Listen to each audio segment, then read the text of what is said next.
Nahmaduhu wa nusalli wa nusallimu ala rasulihil karim amma ba'd. Masalah umat yang terbesar ini mulai kan. Ini karena umat itu keyakinannya itu enggak benar. Ketika keyakinannya enggak benar, amalannya enggak benar semua. Kata para masyaikh Maulana Umar rahimahullah kurang lebihnya, fitnah untuk umat ini seluruh umat, mukmin, kafir semua. Itu yang pertama kali itu adalah keyakinan kepada berhala. Rabbi innahunna adlalna katsiran minan nas, kata Nabi Ibrahim. Diceritakan dalam Quran, berhala-berhala itu telah menyesatkan banyak orang. Jadi asbab kesesatan. Orang-orang penyembah berhala itu punya keyakinan bahwa berhala itu bisa begini, berhala bisa begitu.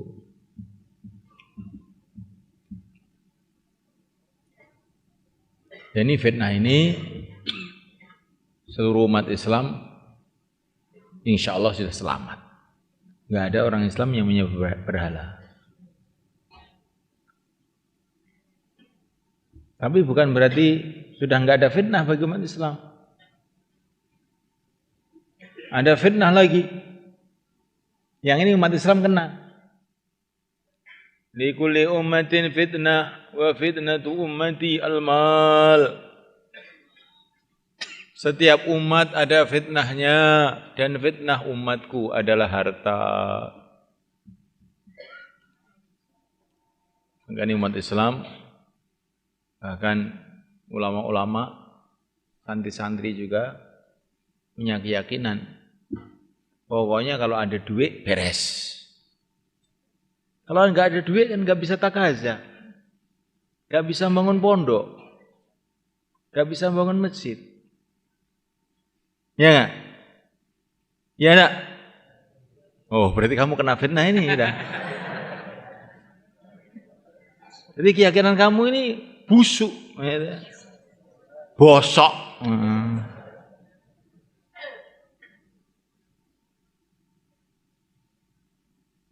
Apakah berdirinya langit bumi itu dulu pakai duit? Saya tanya. Kok bisa berdiri tanpa duit? Tanpa harta?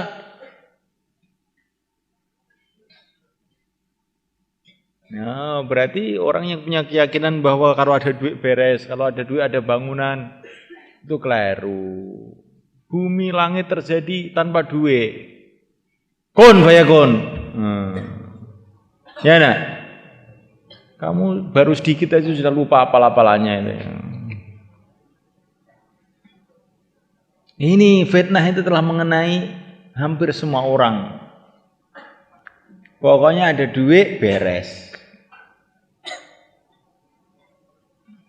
Keyakinan yang sahih kalau Allah tolong beres. Bukan kalau ada duit beres. Kalau Allah memberikan pertolongan baru beres.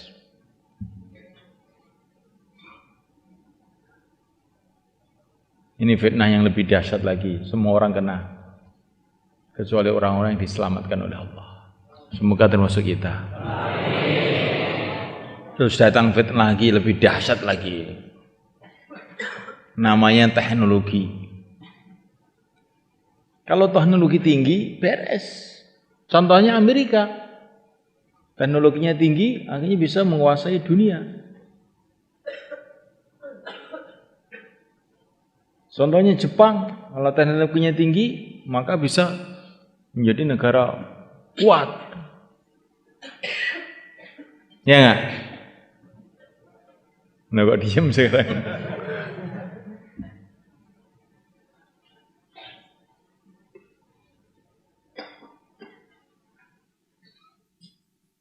Ini juga keyakinan yang keliru. Keyakinan yang fasid, keyakinan yang rusak. Bahwa teknologi itu bisa mendatangkan kesuksesan, kejayaan. Kamu dengar di Jepang datang tsunami. Pabrik-pabrik reaktor-reaktor nuklir pada abruk. Kamu dengar nggak? Kamu pernah dengar Amerika kirim pesawat namanya Challenger? Ini ada berapa ratus perusahaan yang menekuni membuat pesawat ini. Habis berapa miliar juta nggak tahu. Baru dinaikkan meletus di udara. Kamu dengar nggak? Ini pesawat namanya Challenger. Challenger itu challenge itu maknanya menentang, mau menentang Allah ini. Ya. Makanya meletus. Setelah teknologi tinggi di Amerika, di Jepang, mereka pada mati nggak? Berarti teknologi tidak bisa menyelamatkan mereka.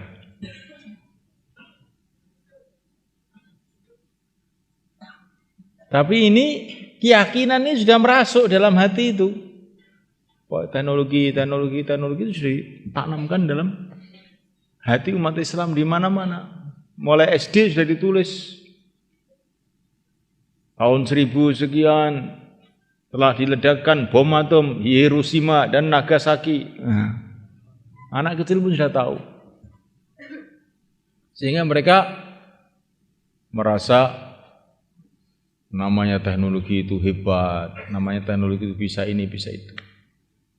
Padahal teknologi itu sebetulnya kalau kita mau berpikir yang sehat dengan keyakinan yang benar tidak bisa buat apa-apa.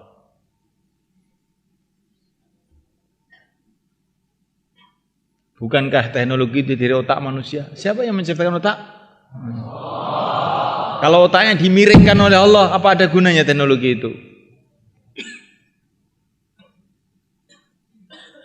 Punya pesawat terbang yang paling canggih, tapi sopirnya otaknya dimiringkan sama Allah. Kira-kira ada gunanya enggak? Jadi membesar-besarkan teknologi itu bagian dari fitnah kepada manusia.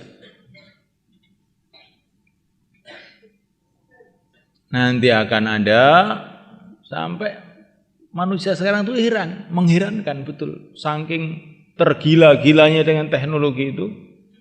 Perasaannya kalau sekolah punya gelar apa gitu S3, S4, sudah pasti kaya saya nanti.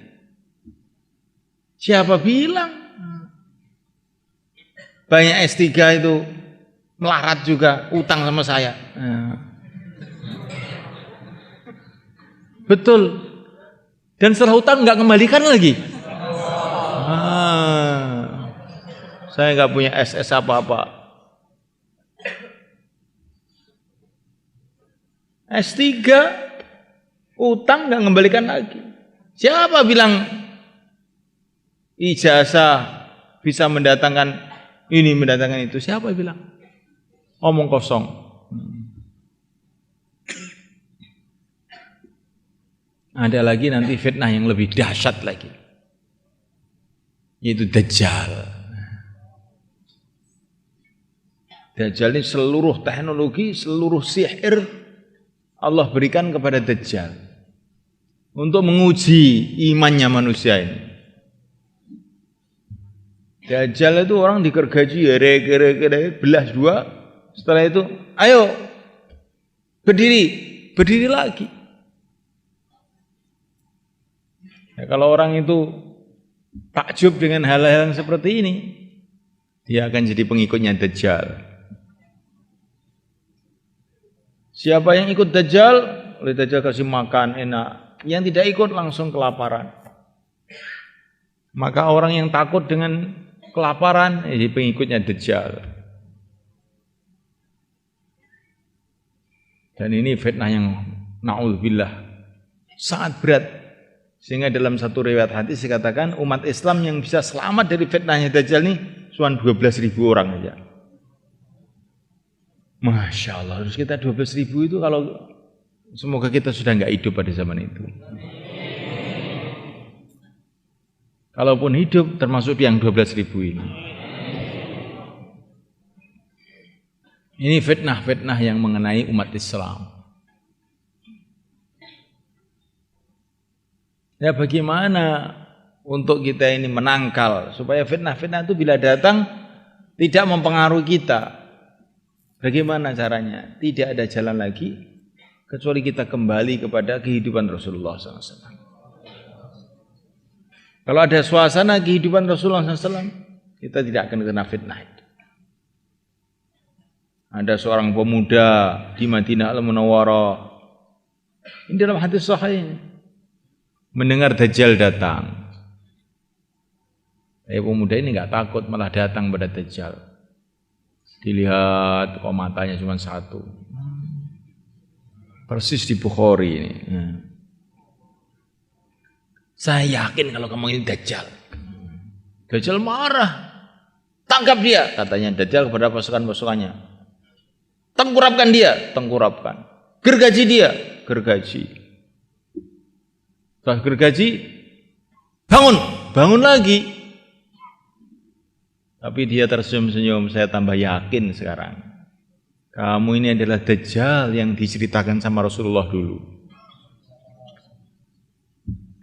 Rasulullah cerita Allah Dajjal itu bisa begini. Betul ternyata. Tambah yakin saya.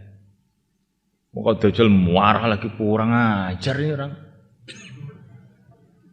Maka mau dipenggal kepala sama Dajjal, ternyata Dajjal itu tangannya sudah loyo. Gak kuat. Nah.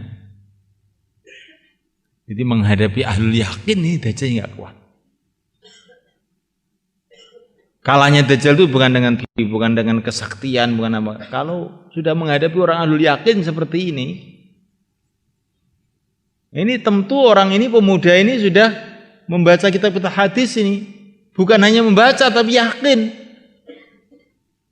Maka ketika didesak sama Dajjal, mau ditipu sama Dajjal, dia tidak bisa. Saya sudah yakin dengan hadis dari Nabi bahwa Dajjal itu begini-begini. Ya seperti kamu ini. Maka kita ini tidak cukup untuk mencari ilmu saja, tidak cukup. Tapi bagaimana yakin kepada ilmu itu? Lah supaya yakin ini salah satu jalannya yang terpenting, yang terpokok, yang merupakan awal dari semua perjalanan, yaitu kita ini harus dakwah. Dakwah itu menimbulkan satu keyakinan. Karena seluruh nabi diutus oleh Allah SWT untuk meluruskan keyakinan umat itu, pertama kali yang dibuat dakwah. Maka kita simpulkan untuk meluruskan yakin itu langkah pertama dakwah. Maka santri ini harus dakwah semua. Kalau tidak dakwah, nanti tahu ilmu tapi yakinnya nggak ada. Itu seperti lampu, lampunya besar, listriknya nggak ada. Jadi tetap gelap. Jadi pemuda dari Madinah tadi itu, kalau dia tidak yakin, dia punya dua perkara. Dia punya yakin, dia punya ilmu. Akhirnya ngadepi Dajjal dia, tambah mantep aja. Tapi mau dia punya ilmu, tapi dia tidak punya yakin. Dajjal ih, gawat. Wis manut teh, golek selamat. Habis dia ikut Dajjal. Tapi dia tahu hadis-hadis mengenai Dajjal, bukan hanya tahu, dia yakin. Akhirnya Dajjal keok. Nggak bisa menghadapi orang begini ini.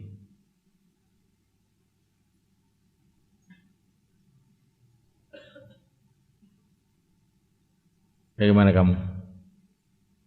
Ini tidak cukup, apa itu ilmu tidak cukup.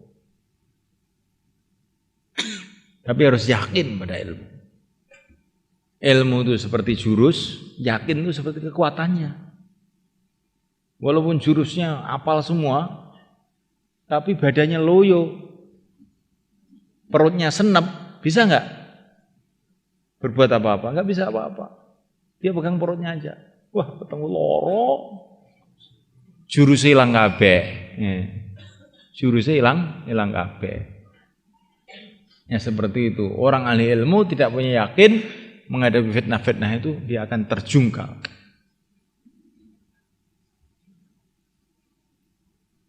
Jadi bagaimana mendapatkan yakin itu?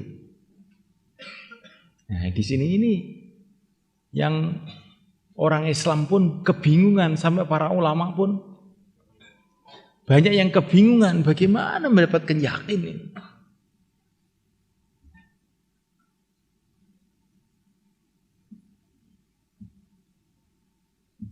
Mendapatkan yakin itu seperti yang dicontohkan Nabi itu, untuk mendapatkan yakin itu seperti itu. Karena yakin itu perkara gaib, ada dalam hati. Bukan dalam mulut tapi dalam hati. Mulainya adalah dengan dakwah. Diteruskan dengan doa. Diteruskan dengan taklim. Dan seluruh amalan agama ini semuanya akan menambah keyakinan. Tapi kalau ini tidak dimulai dengan dakwah, maka nanti itu ibaratnya kita nanam itu tidak mengikut tertibnya itu.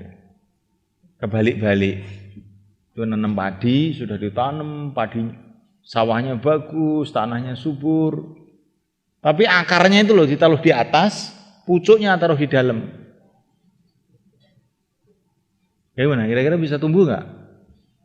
Bosok malahan itu, padi itu. Ya begitu juga kerja-kerja agama ini. Kalau kita tidak mulai sebagaimana dulu Rasulullah memulai, yaitu dengan dakwah, nanti itu seperti nanam padi, akarnya di atas. Akhirnya kelihatannya sudah mancep, betul, mancep ini, mantep. Tapi kok malah bosok jadi ini. Tapi kalau kita mulai di mana dulu seperti Rasulullah memulai, hanya akarnya itu di dalam, insya Allah nanti akan tumbuh, itu asbabnya. Itu asbabnya. Hakikatnya segala sesuatu kullu min indillah. Maka kita harus senantiasa doa. Insya Allah kita niat teman-teman. Untuk itu pondok kita ini agak aneh. Banyak orang juga heran ini pondok ini. Macam-macam sekali ini programnya. Orang suruh keluar, beritan, suruh ngaji, tepos. Ini pondok apa ini, kok capek sekali ini pondok ini. Sampai orang-orang Arab datang ke sini, wah ini pondok capek sekali ini. Masa mulai sebelum subuh sudah dibangunkan. Program lagi. Mau istirahat sebentar aja, keluar, suruh keluar. Sudah selesai tamat, suruh setahun lagi. Sudah jadi ustadz nih. So keluar lagi, katanya belajar iman lagi. Oh, sudah hafid Quran, sudah belajar iman, gimana? Memang imannya itu masih yar-yar loh. Gimana kalau ya? Walaupun ini dokter paling baik seluruh Indonesia, seluruh dunia lah, bukan Indonesia. Ini kalau dia itu memang yar-yar, ya, ngerti yar-yar. Loh yo, ini vitamin kurang. Loh saya ini dokter kok vitamin kurang? Loh, memang enggak pernah makan kamu. Nah begitu juga ini, walaupun keilmuan sudah sampai setinggi langit pun, kalau kita ini tidak memperbaiki yakin kita, iman kita ini nanti yar-yar. Kena angin sebentar aja sudah guling. Nah, guling. Apalagi angin-angin yang besar. Angin yang kecil aja kalau memang sudah lemah, guling. Ngadepi orang tuanya aja sudah bingung. Ngadepi tetangganya bengong. Enggak ada yang dihadapi, bingung lagi. Jadi di sini gue bingung di sini. Ini karena apa? Yakin lemah. Kalau orang itu yakin yang kuat, enggak gampang bingung. Menteles. Apa menteles sih? Enggak paham. Kuat menghadapi masalah-masalah itu. Saya punya Allah. Saya punya Allah. Menghadapi masalah begini kok saya takut. Wah, kayak orang nggak punya Allah aja. Nah ini keyakinan yang begini ini tidak cukup dengan duduk, tapi kita ini harus sebagaimana dulu ditontonkan Nabi. Yo ngapalkan Quran, yo ngaji, yo, tapi yo naik gunung turun gunung. menghadapi macam-macam masalah, akhirnya iman itu jadi kuat. Insyaallah kita niat ya. Nah, sekarang yang mau keluar setahun, baik ustadz maupun yang daurah 2 pergi ke masjid. Buka pintunya Pak, buka pintunya.